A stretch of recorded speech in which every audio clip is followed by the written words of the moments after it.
All right, let's get started. Good afternoon. Thanks everyone for being here today for this webinar presented by Behavioral Economics in Action at Rotman in partnership with the Behaviorally Informed Organizations Partnership. Although we're meeting virtually, we wish to acknowledge the land on which the University of Toronto operates. For thousands of years, it has been the traditional land of the Huron-Wendat, the Seneca, and most recently the Mississaugas of the Credit River. Today, this meeting place is still home to many Indigenous people from across Turtle Island, and we're grateful to have this opportunity to work on this land. We also stand in solidarity with the ongoing protests against systematic racism and discrimination. My name is Liz Kang, and I am a Knowledge Translation Manager at BEAR and the moderator for today's webinar. As some of you may already know, our speaker today was one of the co-founders of BEAR, and we're very delighted to have her back here with us at Rotman. Our speaker is Nina Mazar, Professor of Marketing and Co-Director of the Susilo Institute for Ethics in the Global Economy at Questrom School of Business at Boston University. Before I introduce Nina, I would like to go over the ground rules for this webinar. Following this introduction, our speaker will deliver a 30-minute presentation. And during the presentation, please submit questions for our speaker by clicking the Q&A tab at the top or bottom of your Zoom screen and typing into the entry box. And at the end of the talk, and with time permitting, we will have a question and answer session in which I'll select the questions from the Q&A tab and ask our speaker.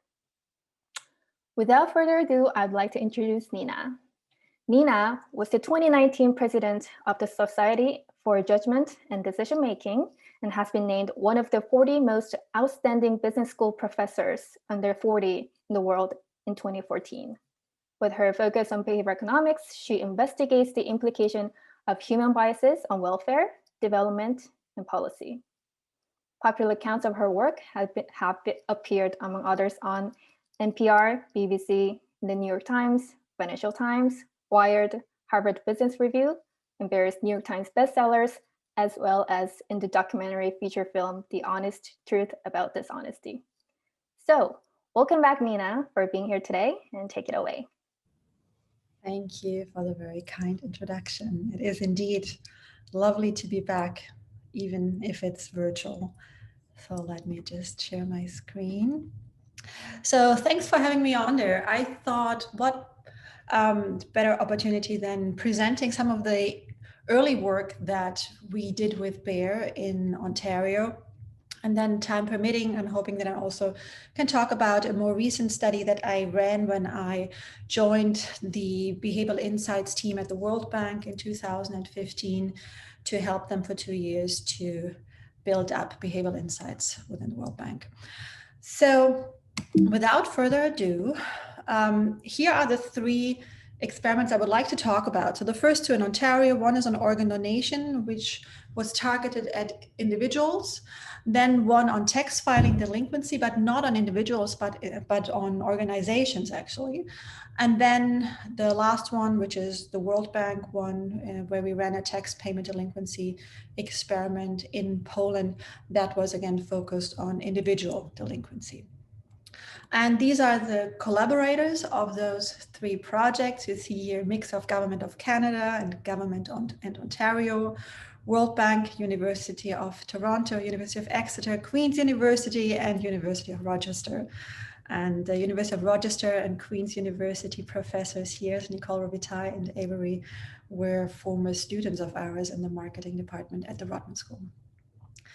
Okay, so actually, Julian House was also a former PhD student who's now at the Government of Ontario. Okay, so Ontario increasing organ donor registrations. This is actually also a forthcoming academic paper in the Journal of Marketing. So as many of you on this call may or may not be aware, there is a huge need for organ donors. Here's an example for the US. There about 22 people die every day while waiting on a list to receive an organ. In Canada, things look similar from a relative perspective, not from an absolute perspective because of having less residents. But you can see here that there are currently over 4,500 individuals on the wait list for an organ in Canada. and about 1,016 Canadians are added to the wait list annually. And it's a growing issue, it's a growing need. So the gray bar shows you the wait list and how it's increasing. So it's a number of people on the waiting list from 1991 to 2013, and the trends have continued. And the red line shows actually the number of transplants happening every year, and the green line, the number of donors. Now, the interesting thing is there is an intention-action gap, as we like to say, because on the one hand, almost everybody that you ask supports organ donation. But then when you look at the actual number of people that are registered as donors, it's way below that. So in Canada, it's about 20% of Canadians, despite the fact that 95% say that they support organ donation. And Ontario is better than the average in Canada, but still around 24 to 6%. So why is that the case? Well, there are probably many reasons, but one reason that has been discussed a lot is this idea that people just accept whatever the status quo is. And the status quo in many countries, including Canada, is that you are not automatically an organ donor. Only if you actively opt in, then you become one. And this is based on this by now very famous study by Eric Johnson and Dan Goldstein. It was published in Science in 2003, where they documented the importance of the default effect when it comes to registration. So you see here the effective organ donor consent rate by countries in Europe. And you see that there is a huge difference between a country like, for example, Austria, where almost everybody is an organ donor, and Germany, where I'm from, where almost nobody was a donor in 2003. And what they found is that this difference is primarily due to how those systems are. So in Austria, by default, everybody is an organ donor. In Germany, by default, everybody is not a donor. And so you could say, well, if we know this, and if in Canada we have a system where you are not by default an organ donor, why don't we change the system to become an opt-out system? So a system where by default you are an organ donor, and if you want to change it and not be one, that then you check the box. There are some issues with that kind of a system. The biggest one are ethical concerns, because many people may not fully understand that they are automatically opted in. They may not fully understand how they can opt out. And then once a person is deceased, there's also much more uncertainty on the family side. What were the true wishes of the deceased person? And so many countries to date have actually opted to not change their default to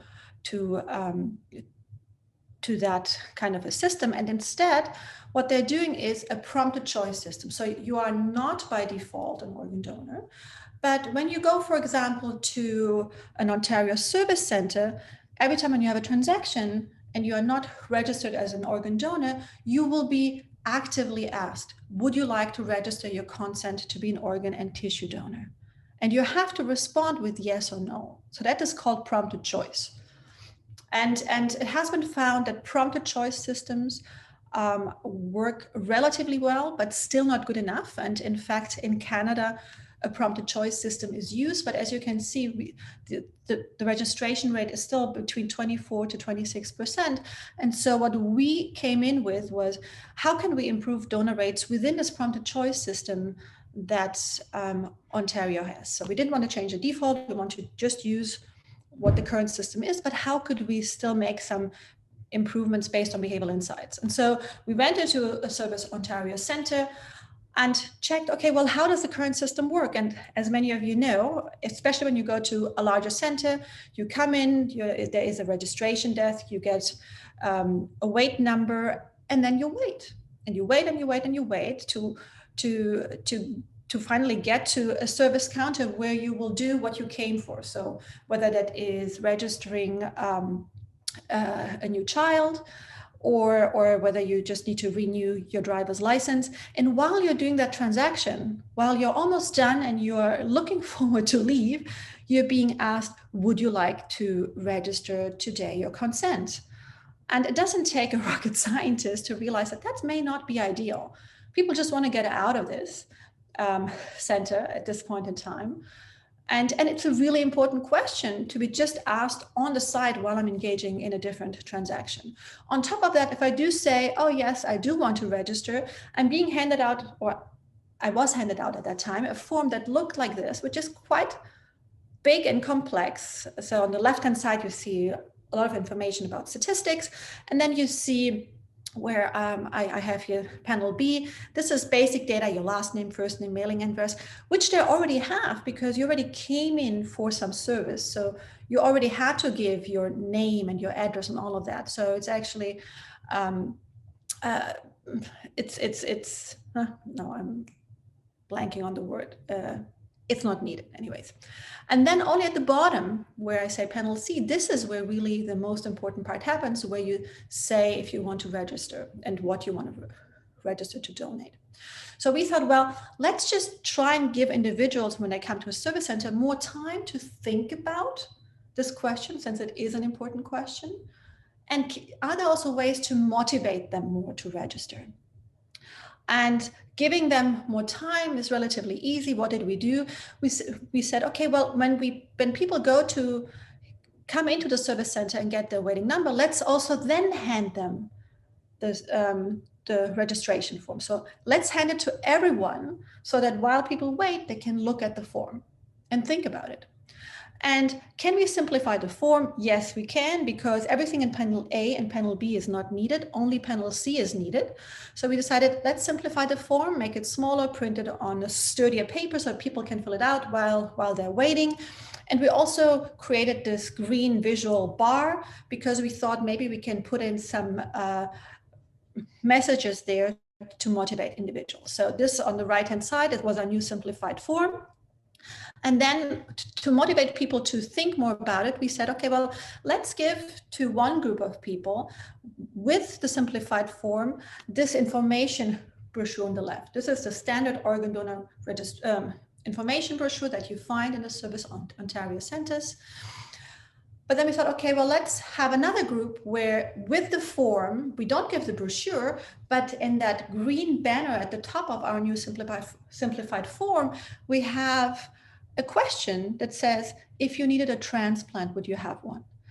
This message has been tested in the UK in an online context and worked quite well. And we thought, well, let's see if it would work in a offline setting as well. And then we tried a few more perspective-taking questions. So one was more focused on yourself. How would you feel if you or someone you love needed a transplant and couldn't get one? And then we had one that was more imagined from another person's perspective. How do you think people feel when they or someone they love need a transplant and can't get one? Oops. So that's what we did. We ran this experiment, I think back in 2014. So we had these 5 different conditions. We ran it in a very large service center location in Ontario with a demographically representative population and a relatively low share of registered donors at that time, so 24%. And all individuals that came into the center during the period when we ran this experiment were part of this experiment. And here is what you can see happen to new organ donor registration rates. So the 2 bars, and one on the left, one on the right, is the registration rate on a daily basis with the standard process that the center has. The gray bars are the ones after we implemented our changes. So more time to think, simplified form. So that is the control condition. So that's the gray bar on the far left. And then the other 4 conditions are either we gave them a brochure, that's the information condition, or we had one of those 3 perspective taking questions on the simplified form. And you see the reciprocal altruism question, if you needed a transplant, would you have one, more than doubled the registration rates in comparison to what the standard process of the center was. The implementation cost of this experiment was fairly low, only about $3,000 for the printing of the new forms. And if you were doing this at the larger scale, the costs per print would actually come down. Otherwise, the costs were not very high. And the impact of this experiment, we calculated that if our best performer, so this reciprocal altruism statement, with that form and with more time to think was implemented, that we would have almost 225,000 additional new registrations annually. And that would be huge. Now, there are obviously several limitations here. Just to name a few, this was a very short experiment because each condition was only run for 3 days. And in 2014, so it would have been nice to see how does this work over a longer period of time. And we also only had limited data. So we didn't, for example, have any socio-demographic information to learn which interventions work particularly well for which group of people. Then let me move on to our second experiment that we also ran very early on with Bear. It's decreasing tax filing delinquency, but what is unique here is that it's tax filing delinquency of organizations. And there's still very little work done when it comes to nudging or using behavioral insights interventions to change the behavior of organizations. And I think this is really where the contribution is. On top of this, oftentimes, including like that first experiment that I showed you, we oftentimes test one-time interventions. So we go in, we run an experiment, see what works, and that's it. Here we actually ran the same experiment for 2 consecutive tax years. And this way we were able to see whether organizations that were exposed to a certain intervention, whether they were behaving differently in the next year. And more importantly, what we were able to see is when an organization was exposed to the same behavioral intervention for 2 consecutive years, would the impact of that intervention diminish or not? Those were the main questions that we were looking into. Now, so in the interest of time, I will go through this relatively quickly.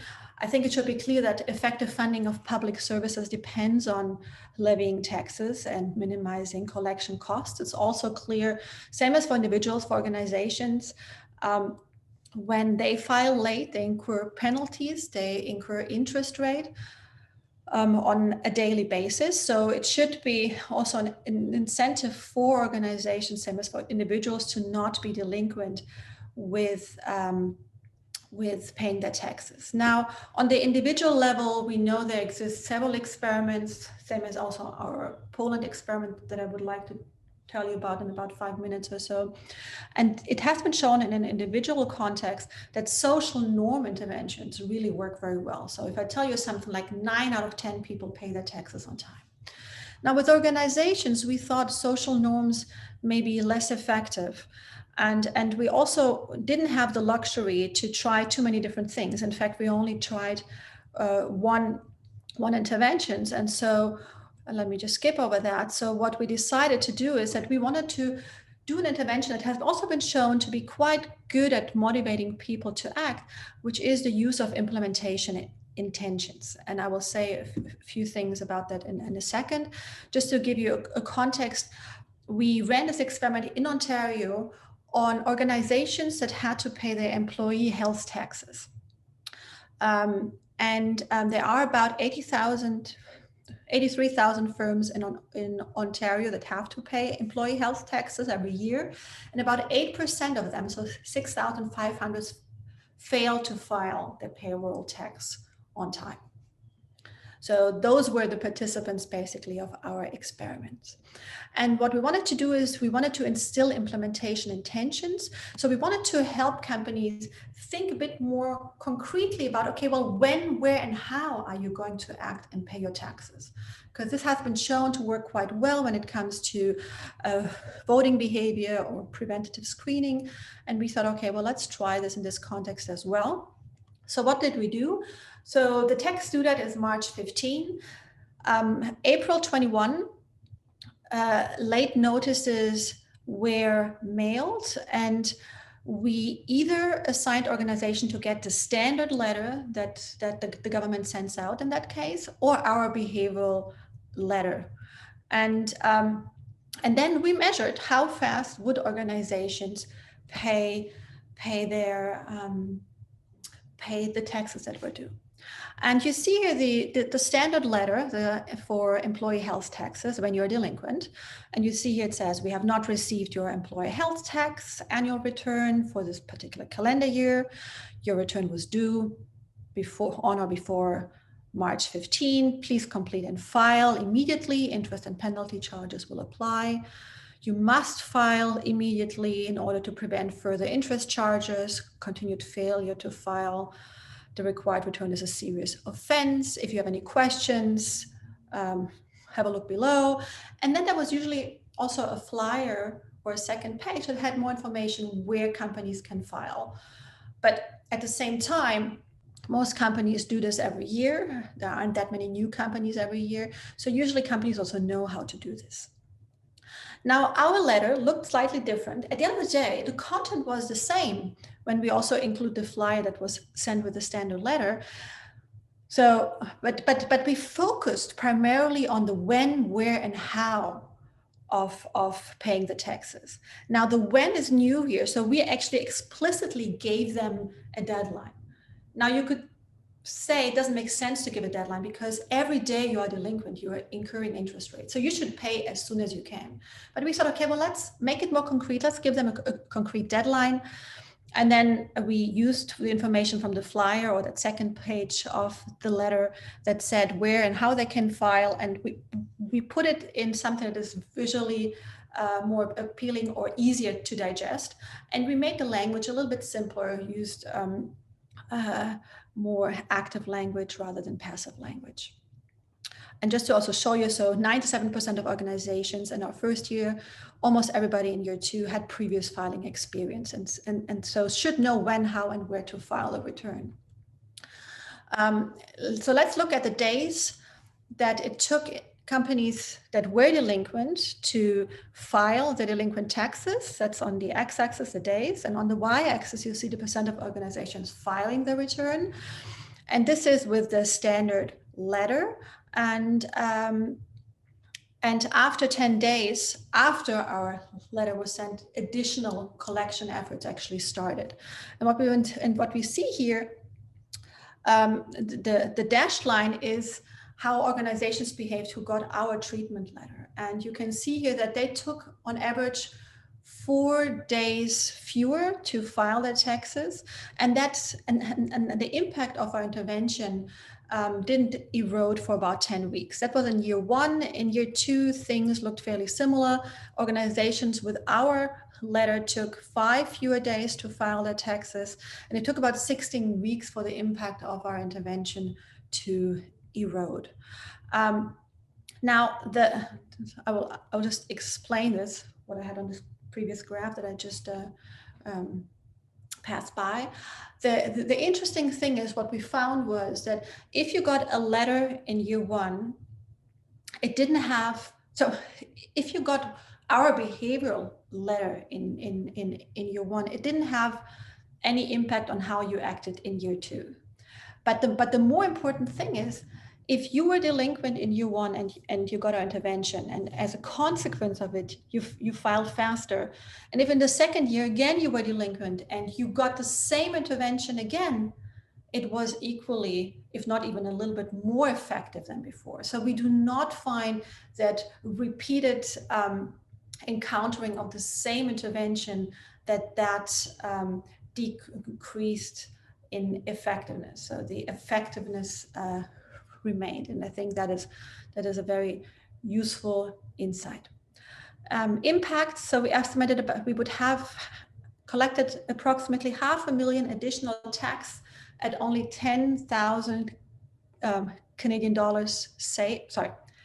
We would have collected 500,000 Canadian dollars additional tax, and we would have saved around 10,000 Canadian dollars in collection costs. And this is annually if our intervention letter was sent to everybody that was delinquent. And some limitations. So we had a few changes in that letter. So we are not able to find out which of these changes in particular contributed to this positive change. And then very briefly, so I recently with the World Bank had the opportunity to run an experiment in the entire country of Poland on individual income tax. So everybody who was delinquent got one of our interventions. So that covered approximately 143,000 individual taxpayers. And here since we had such a big sample size, we could try different behavioral messages to see which behavioral message works best. On top of that, in Poland, when somebody is delinquent, they get a registered mail letter, and the government thought this is really important so that individuals also perceive the importance of their delinquency and to make sure that they're also really receiving the letter. But registered mail, sending things with registered mail is substantially more expensive than through regular mail. So we wanted to test, does it really matter that it's registered mail? What would happen if we sent the standard letter that Poland always sends, but send it via regular mail to save costs? Would it be equally effective or not? So here is what we tested. So you see, we tested a lot of conditions. So the dark blue box on the left-hand side, that is called control group Dunning letter, that is the standard letter that was sent by the government. And then we took that letter, and the first thing that we did is we simplified it. We simplified the language, only kept what was really needed, rearranged the information, and that's our behavioral baseline letter. And then we used that behavioral baseline letter and added a sentence or two where we tested how would social norms work, how would public goods work, how would a more hard tone message work, where we focus on what's happening if they don't pay their taxes and so on. And the standard Dunning letter, so the standard form that the Poland government always sent, we tried sending it with two ways. So the registered mail that is typical, as well as the regular mail. So you see here on the left, the standard letter sent in Poland, and you see on the right our behavioral baseline letter, so much simpler. And then here where you see the orange and the blue arrows, this is where we now added our behavioral variations to our baseline letter. And here are the messages that we sent. So for the more soft tone letters, so we had a social norm message saying something like, and these are to be used the real numbers. So depending on the state or the region within Poland, that would change slightly. But social norm would be something like, according to our records, 8 out of 10 residents in your region have already paid. You're part of a minority that has not yet fulfilled that duty. So remember, I briefly mentioned how social norm was one of the best messages in experiments in the UK, as well as I think in Guatemala and a few other places since, so that has been replicated. And also relatively positive were effects with previous studies when it comes to public goods. So where you say what is being financed with taxes, and you can say it in the positive way, so public goods positive, where we say, are you aware that 38% of your personal income tax goes to your municipality? From this income, your municipality finances preschool, schools, roads, and safety, and so on and so on. Or you can flip it and say it negatively and say, without this income, your municipality cannot finance preschool, schools, roads, safety, and so on. So these are the most soft tone letters, but then we had some hard tone letters. So, and this is nothing new. So this was already in the standard letter. We just put it more front and center and made the language also simpler.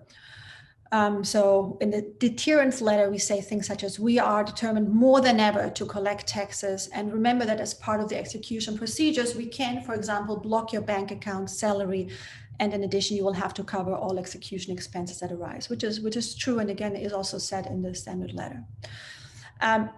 We also had a condition where we had that statement in the baseline letter, but then we added also a form that would show them what they would receive if these procedures, these additional execution procedures would start, just to show how overwhelming it would be, because then they would have to write down all the wealth and all things that are of value. They would have to write that down. And so it's a lot of effort.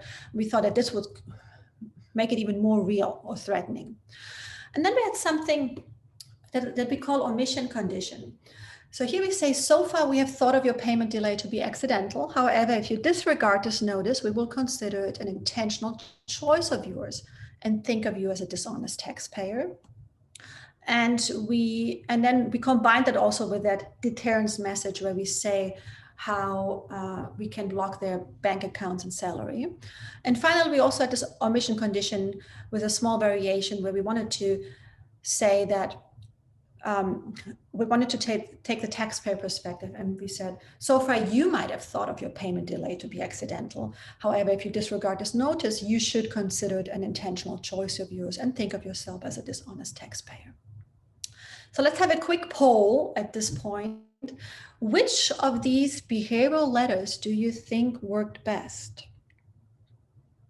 Let's give you 30 seconds to answer that. So just our basic behavioral baseline, and then I have below that all these different variations.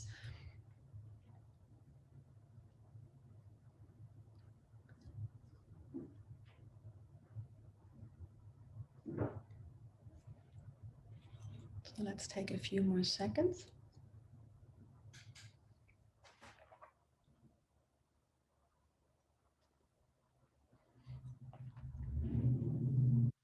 Okay, are we ready to close it and see what the results are? So 43% think social norm works, makes complete sense because it worked so well in so many other countries, followed by omission and deterrence, so more of a hard tone. And then next is the public goods positive. Okay, very good. Thank you so much. So let's see what happened. So first of all, this is just so there are 5 takeaways.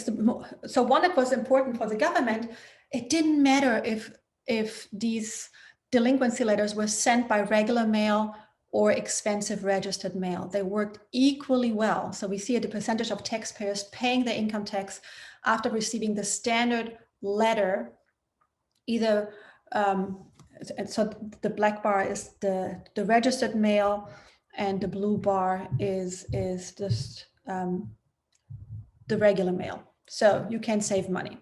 Second, behavioral messages significantly improve tax compliance. So in comparison to Poland's standard letter, our behavioral letters were much, much, much better. So you can see here our best performer, which is public good negative, still had an increase of almost 7% over Poland's standard letter. Our best performer, omission and deterrence, which was the second runner-up when we did the poll, had a 21% lift over Poland's standard letter. And similar things when we look at how much money was actually collected on average. Third, hard tone messages. Error reporting. Okay. For some reason, interesting. Let me restart. My PowerPoint said that it crashed. Okay, let's try this again. We're almost done.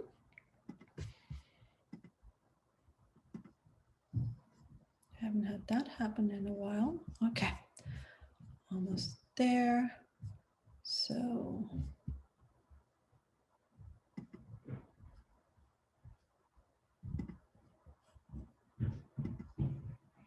okay, can you see my slides again? Liz, could you tell me if you see my slides? Not yet. Don't. Okay, let's start the sharing again. Mm-hmm. Oh, I see now.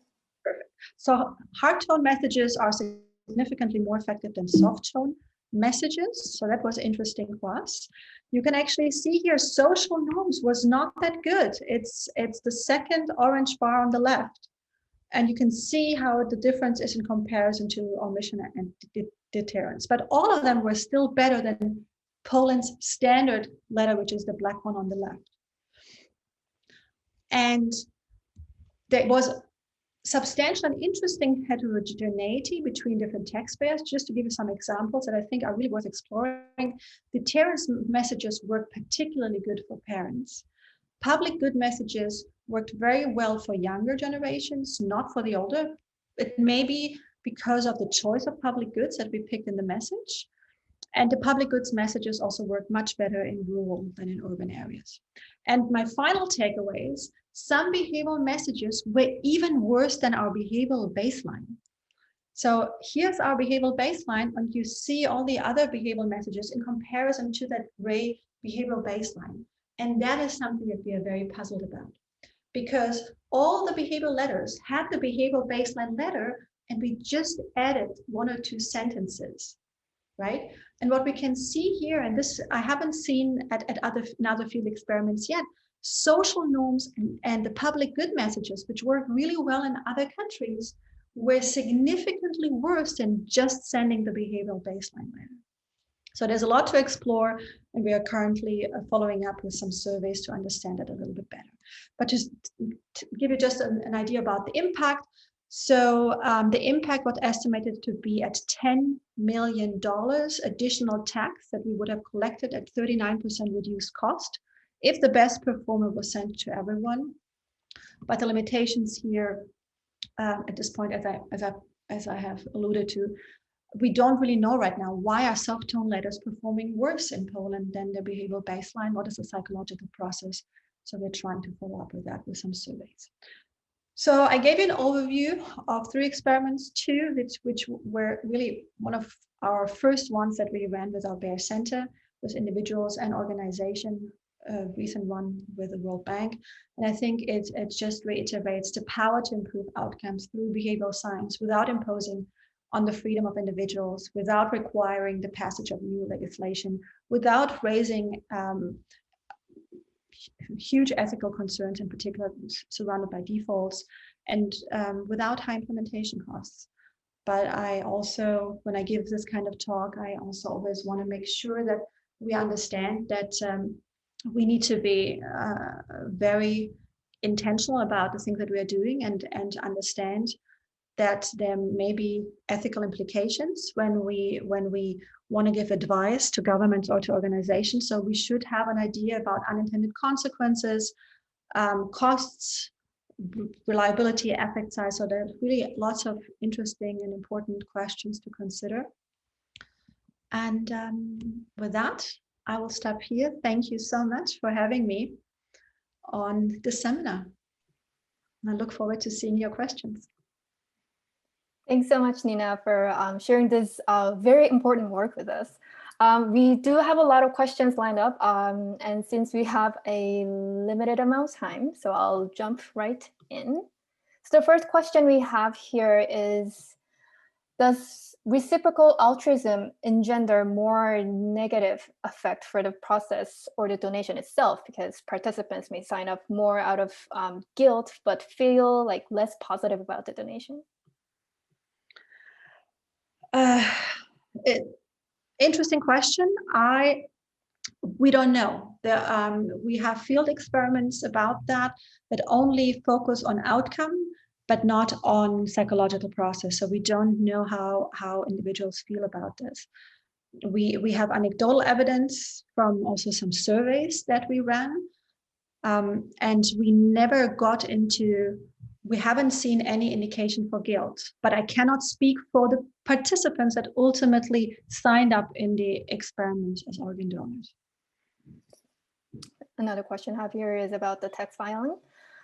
So does the size of the organization or total revenues determine the speed of tax filing? Because presumably smaller businesses have fewer employees available and lower ability to pay on time, which could lead to differential choice.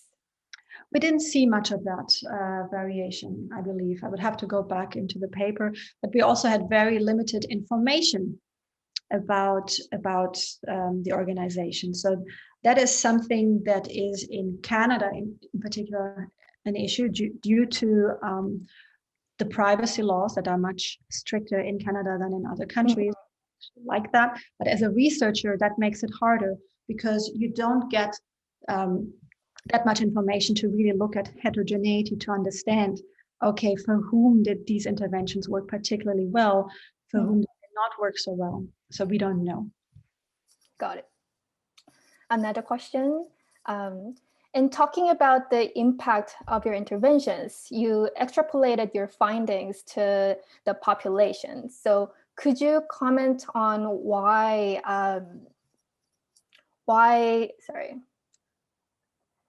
this sample scaling effect may not happen and what we need to be aware of as we scale up? Very nice question, very important question when we as practitioners try to apply these insights. So, but just to also clarify, so with Poland, it was really run on the entire population of delinquent individuals. So everybody that year who was delinquent was part of this experiment. So it was not a smaller sample size. But we had to randomly assign this entire population to different conditions. And so we were assuming there that everybody would behave the same way as in our best performing conditions. And that is an assumption that I think is working out well because we have a large sample size and we really randomly assigned people to these groups. We even did some stratification, so making sure that in each of the different conditions that people were assigned to, the income levels on average were the same, that the share of males and females were the same, and a few other indicators. So there we had the luxury to do that. So I would be less concerned there about any extrapolation.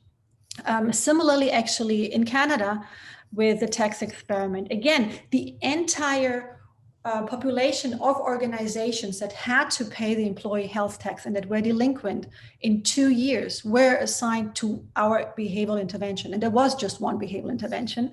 And we compared that to that group of people that were delinquent that just got the standard letter. So again, there, I would not be worried about extrapolation. But I think the question very much applies to the organ donation, because there we just ran the study in one service center, right? And there are many service centers and in the entire province. And we ran it for a very short period of time, only 3 days per condition. So there, the extrapolation, absolutely, I would be very careful. I did that for purposes so you could see how big the impact could be. But some of the things that we need to be very careful about is the service center representative? Did the individuals that showed up on certain days, on the days where we ran the conditions, did they end up being different than those that showed up on the other days when we ran the other conditions? Because with the experiment with the taxes, everybody was assigned to the conditions at the same time. With the experiment with the organ donation experiment, and I didn't have time to go into that, each condition was run one after another. So for 3 days, we first ran one condition, then we switched for the next 3 days to a different condition. Right. Argue, well, people that come into the center Monday to Wednesday may be different than those that come in Thursday to Saturday. So we did control in our study as much as we could for those kind of effects, but that is a big issue, right? Also, we picked a service center very carefully. So we, together with Service Ontario and Trillium Gift of Life and the Government of Ontario, we picked a service center that had a representative, a group of people that usually go to that service center. But still, the sample size is not that big. On top of that, maybe this last thing I'll also mention, because it is such an important question.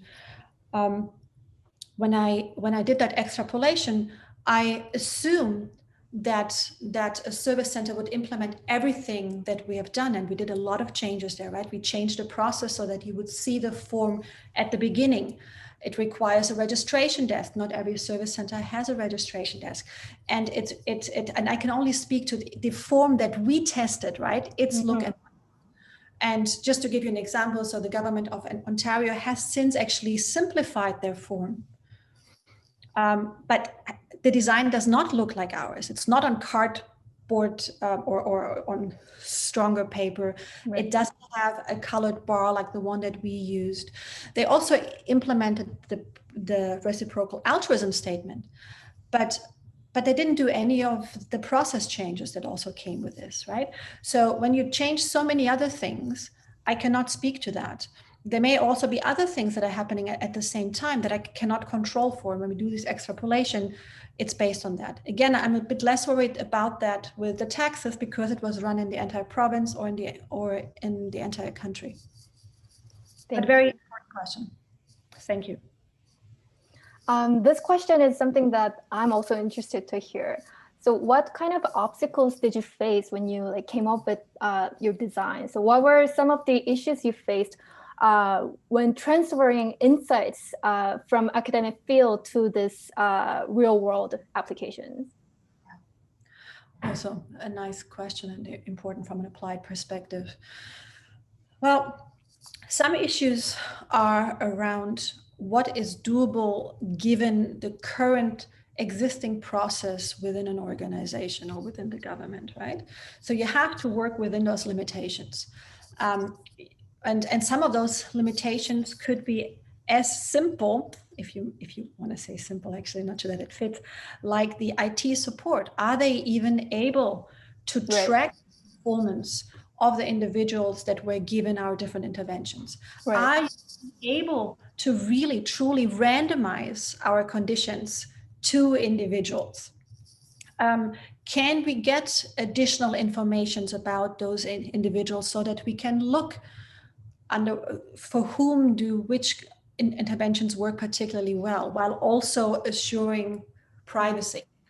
So those are really the biggest limitations where you need to be creative and see, okay, well, how can I work within those boundaries? How do I adjust the insights that I know for the setting? And then whenever you really come to a stage where you work with companies or governments and you want to implement, there are also many conversations with lawyers to make sure that things can be done. And I had one more that I thought was important to mention in terms of obstacles, and it escaped me. It may come back to me if we have one more question. Sorry about that. Another question here is about the Poland study. So do you think that results from the work in Poland would have been different if you're sending quite similar messages in another country like Canada, for example? Because social norms may have been more effective than omission and deterrence or something like that. Yeah, so that is a question. We do not understand why in Poland we do not find what has been found in the UK, what has been found in Guatemala, and in a few other countries. So in many countries, social norms have worked well in a text content. In many countries, public goods have worked well. Mm-hmm. In our setting, it did not. I have every reason to believe that social norms and public goods would work well in Canada, simply based on the fact that at this point, still in majority of countries, this has worked. And the UK is more similar to Canada. It's part of the Commonwealth, right? But ultimately, it's an empirical question. We were surprised about what has happened in Poland. I mean, again, all of our interventions worked better, right, than the standard letter. So in that sense, our predictions worked, but they were worse than just having that behavioral letter without these additional sentences. And we do not know why. And that's why we are hoping to run this subsequent survey to try and understand why did it backfire? Because if we can get a handle on that, then we'll also be better able to predict in what countries may it work and in what not. Right. Nina, you've worked in projects pretty much all over the world.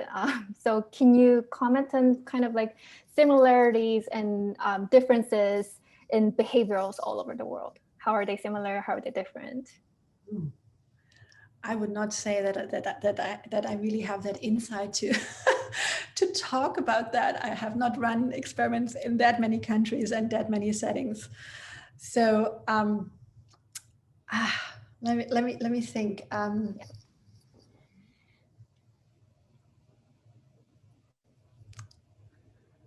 I mean, the underlying psychology, right? That seems to be always the same. Mm-hmm.